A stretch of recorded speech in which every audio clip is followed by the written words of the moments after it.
Seguimos falando de outros assuntos, vamos então para a nossa segunda entrevista do dia. O estado de São Paulo registrou 155 mortes por meningite até junho deste ano. No mesmo período, foram mais de 2.000 casos, segundo a Secretaria de Saúde do estado.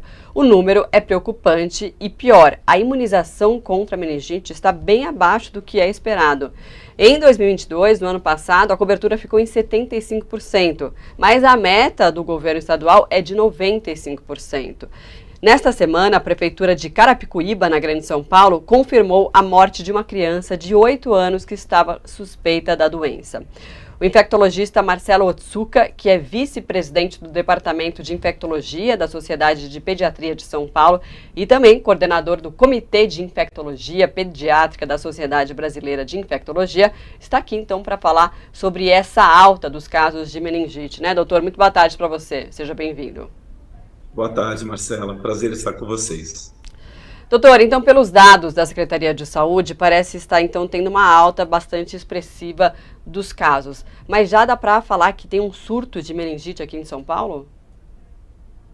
Nós esperávamos que fosse ter essa alta, né? Não só pela baixa cobertura vacinal, mas também porque nós tivemos um período de redução dos casos de meningite durante a pandemia, por conta de usar máscaras, por conta desses cuidados que nós tivemos a mais em relação à higiene, principalmente.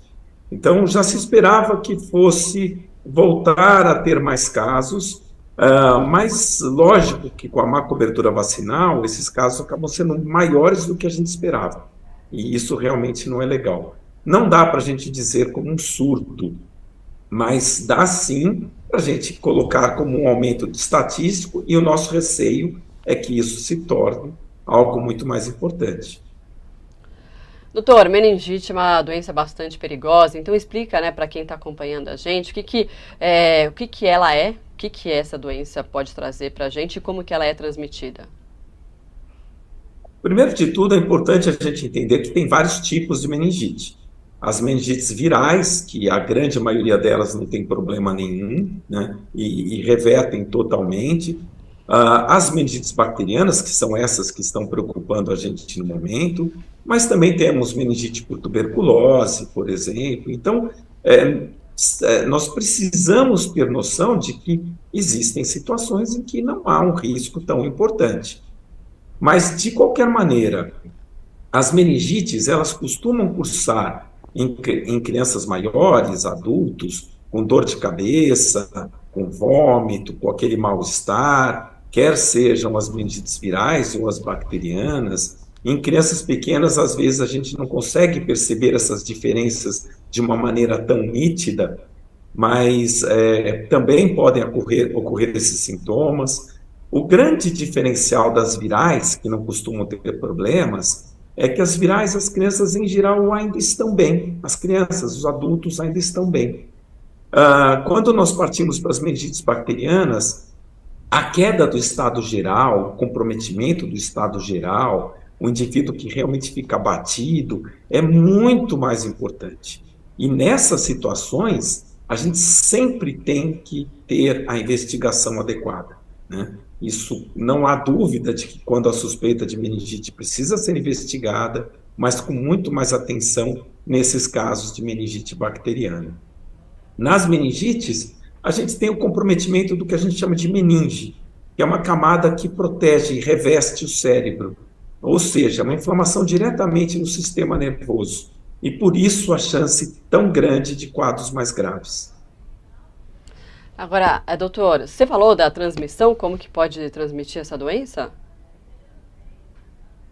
Falando mais especificamente das meningites bacterianas, que eu acho que é o nosso temor nesse momento, elas transmitem, em geral, por vias aéreas. As bactérias colonizam a nossa garganta, a nossa nasofaringe, que a gente chama, e em algum momento elas podem caminhar para a circulação, para o sistema nervoso, provocando as infecções nas meninges, as infecções graves.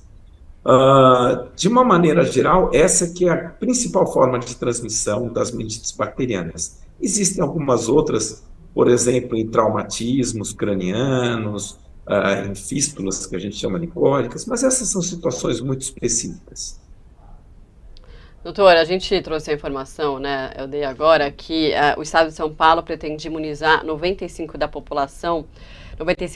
população no ano passado contra a meningite. E o resultado foi de 75%, ou seja, 20% menor. Qual que é a importância dessa vacina contra a doença? A vacina, ela tem um alto grau de eficácia, de proteção para as doenças graves, do meningococo, do pneumococo, do hemófilos, que são agentes causais das meningites, os principais agentes. Elas têm o esquema no Programa Nacional de Imunização. Algumas dessas vacinas já começam no primeiro ano de vida, inclusive. Algumas outras, como por exemplo a ACWY, o meningococo ACWY, ela é feita no adolescente e a gente tem aquela falsa sensação de que o adolescente é imune a tudo. Não. Ele não só pode ter a infecção grave, mas ele é o principal responsável pela transmissão. Então, quando a gente faz a vacina do meningococo no adolescente, a gente também protege as crianças e os adultos maiores, os idosos, inclusive.